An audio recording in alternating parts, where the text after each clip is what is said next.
na viky za zegny e. Asa kivy anareo avapapa olo avo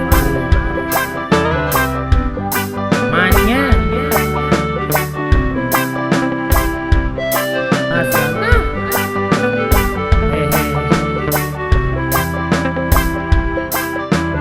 avagna jiaby an-tanàna arô namagna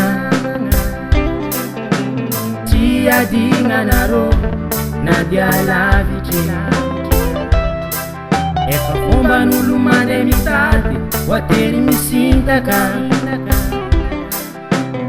agny amin'ny andra raiky olo avy tatria manigny manigny egna manigny manigny mahatsiaro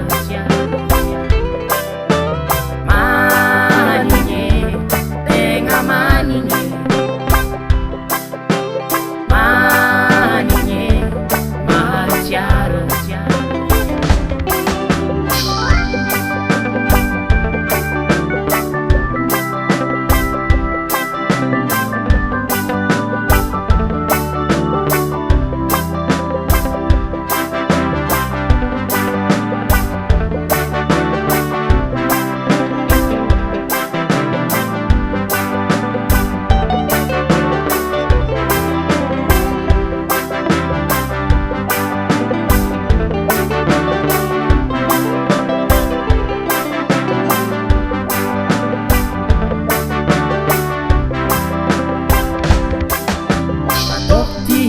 ity mba ho souvenir tsara faniratsy zay nandalo teo aza atao makivy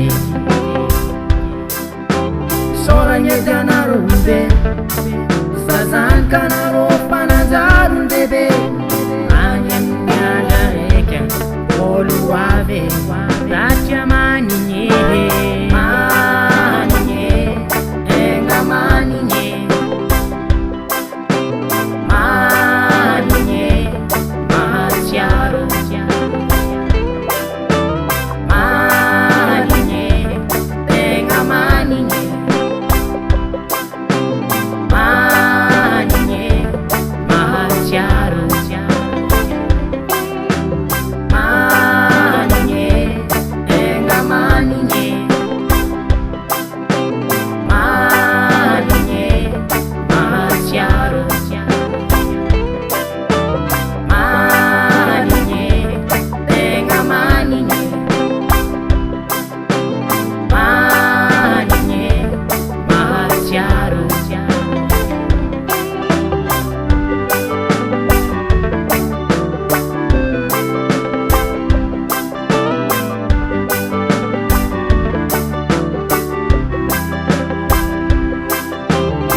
chiaro, chiaro, chiaro.